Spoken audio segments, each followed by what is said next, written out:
आज की वीडियो में हम बात करेंगे भगवान नारायण के नरसिंह अवतार की।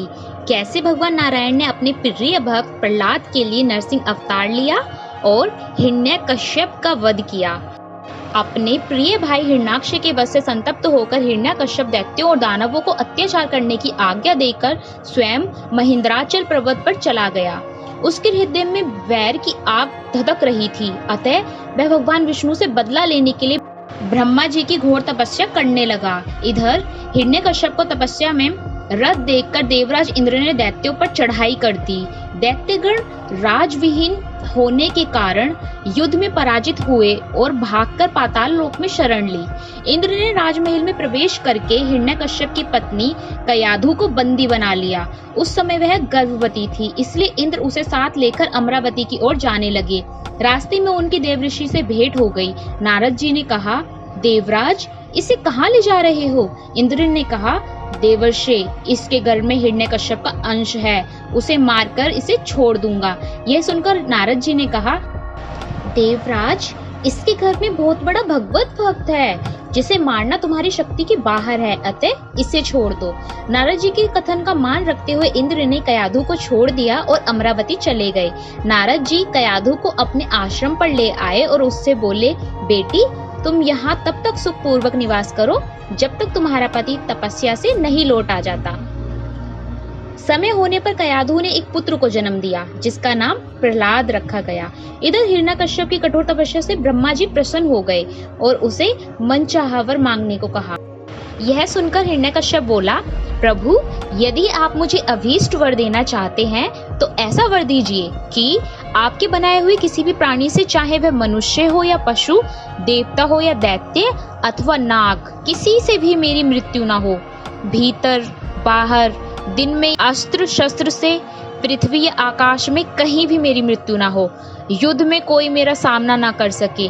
मैं समस्त प्राणियों का एकमात्र सम्राट हूँ। ब्रह्मा जी हिरण्यकश्यप को मुंह मांगा वरदान देकर अंतर्ध्यान हो गए। हिरण्यकश्यप वापस अपनी राजधानी चला आया। कयाधु भी नारद जी के आश्रम से राजमहल में चली गई। इसके बाद हिरण्यकश्यप ने प्रहलाद के शिक्षा की व्यवस्था की। धीरे धीरे प्रहलाद की आयु बढ़ने लगी, साथ ही उसकी भगवत भक्ति भी बढ़ने लगी। एक दिन हिरण्यकश्यप ने प्रहलाद को गोद में उठाकर पुचकारते हुए कहा, बेटा अपनी पढ़ी हुई अच्छी अच्छी बात सुनाओ। तब प्रहलाद ने श्री भगवान और भगवत भक्ति की प्रशंसा की। यह सुनते ही हिरण्यकश्यप क्रोध से आग बबूला हो गया और उसने प्रहलाद को अपनी गोद से नीचे पटक दिया और असुरों को कहा कि इसे मार डालो। फिर तो असुरों ने प्रहलाद को मारने की कोई कसर न छोड़ी। उन्होंने अनेकों उपाय किए, पर हर बार ईश्वर की कृपा से प्रहलाद बच गया। किसी भी उपाय से असुर प्रहलाद का बाल भी बांका नहीं कर पाए।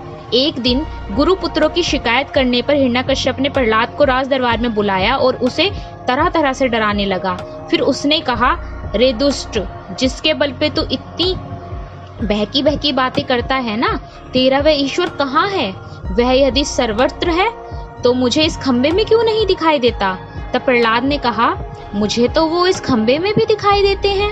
यह सुनकर हिरण्यकश्यप क्रोध के मारे स्वयं को संभाल नहीं सका और उसने हाथ में तलवार लेकर सिंहासन से कूद पड़ा और बड़े जोर से उस खंबे में घूंसा मारा। उसी समय उस खंबे से बड़ा भयानक शब्द हुआ और उस खंबे को तोड़कर एक विचित्र प्राणी बाहर निकला, जिसका आधा शरीर सिंह का और आधा मनुष्य का था। यह भगवान श्री हरि का नरसिंह अवतार था। उनका रूप बड़ा भयंकर था।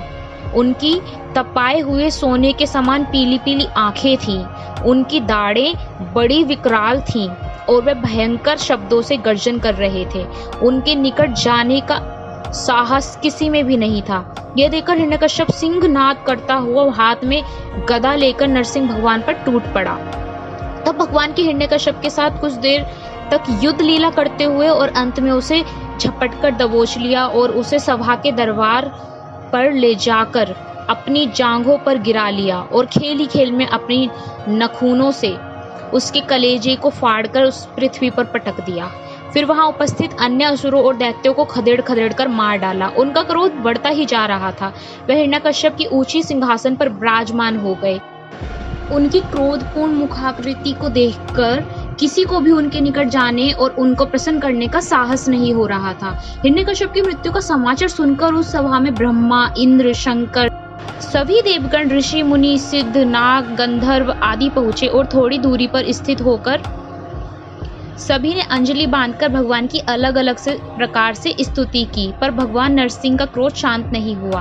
तब देवताओं ने माता लक्ष्मी को उनके निकट भेजा, पर भगवान के उग्र रूप को देखकर वह भी भयभीत हो गईं। तब ब्रह्मा जी ने प्रहलाद से कहा, बेटा, तुम्हारे पिता पर ही तो भगवान क्रुद्ध हुए थे, अब तुम ही जाकर उनको शांत करो। तब प्रहलाद भगवान के समीप जाकर हाथ जोड़कर साष्टांग भूमि पर लौट गए और उनकी स्तुति करने लगे। एक नन्हे बालक को अपने चरणों में पड़ा देखकर भगवान दयाद्र हो गए और प्रहलाद को उठाकर गोद में बिठा लिया और प्रेम पूर्वक बोले, वत्स प्रहलाद, तुम्हारे जैसे एकांत प्रेमी भक्त को यद्यपि किसी वस्तु की अभिलाषा नहीं रहती, पर फिर भी तुम केवल एक मनवंतर तक मेरी प्रशंसा के लिए इस लोक में दैत्याधिपति के समस्त भोग स्वीकार कर लो। भोग के द्वारा पुण्य कर्मों के फल और निष्काम पुण्य कर्मों के द्वारा पाप का नाश करते हुए समय पर शरीर का त्याग करके समस्त बंधनों से मुक्त होकर तुम मेरे पास आ जाओगे। देवलोक में भी लोग तुम्हारी विशुद्ध कीर्ति का गान करेंगे। यह कहकर भगवान नरसिंह वहीं पर अंतर्ध्यान हो गए।